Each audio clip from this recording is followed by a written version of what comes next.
যি সম্পৰ্ক লোকৰ কথাত ভাঙি যায় সেইটো কেতিয়াও সঁচা সম্পৰ্ক নাছিল। সেয়া ভালপোৱাৰ সম্পৰ্কই হওক বা বন্ধুত্ব। তুমি যদি সঠিক হোৱা তেনেহ'লে প্ৰমাণ কৰিবলৈ চেষ্টা নকৰিবা। মনে মনে অপেক্ষা কৰা, সময়ে সকলো উত্তৰ দিব। যাক পোৱা নাই তাক লৈ আফচোচ নকৰিবা। ইমান ভালপোৱা দিয়াৰ পিছতো যি তোমাৰ হোৱা নাই সি কাৰো হ'ব নোৱাৰে। জীৱনত অসাধাৰণ কাকো নিবিচাৰিবা। এনেকুৱা সাধাৰণ এজনক বিচৰা যাৰ কাষত তুমি অসাধাৰণ হৈ থাকিবা আৰু তাৰ ভালপোৱা হ'ব মাথো তোমাৰ বাবে। যাৰ কাষত তোমাৰ চকুপানী মূল্যহীন, তুমি অবিহনে তাৰ চকুপানী সৰিব, সেইটো ভবাটো অৰ্থহীন। একপক্ষীয় ভালপোৱাবোৰ এনেকুৱাই হয়। এজনে অপেক্ষাত থাকে আৰু আনজনে অন্য কাৰোবাক লৈ ব্যস্ত থাকে।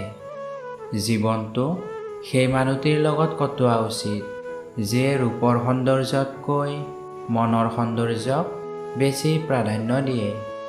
সকলো বস্তু কান্দিলেই পোৱা নাযায়। কিছুমান বস্তু হাঁহি মুখে এৰি দিব লাগে। যিয়ে তোমাক ৰিয়েল লাভ কৰে, কথাই কথাই কাজিয়া সিয়েই কৰে। তোমাৰ দুখ সিয়েই বিচাৰে যিয়ে তোমাক মিছ কৰে। কাজিয়াৰ পাছতো যিয়ে তোমাক এৰি থাকিব নোৱাৰে তাৰ বাবে তুমি বহুত প্ৰিয়। কিছুমান মানুহ কেতিয়াও আপোন নহ'ব বুলি জানিও আমি সিহঁতক ভাল পাই যাওঁ। হয়তো এইটোৱে আমাৰ নিস্বাৰ্থ ভালপোৱা। বিশ্বাস হেৰাই নিশ্বাস বন্ধ হৈ যায়। তথাপিও মানুহৰ অভিমান নামৰ অভিনয়বোৰ কেতিয়াও শেষ নহয়। কাকো বহুত বেছি ভাল বা বেয়া বুজাবলৈ নাযাবা। ইয়াৰ পৰা তুমি নিজেই বেয়া হৈ যাবা। সকলোৰে ওপৰত খং কৰিব পৰা নাযায়।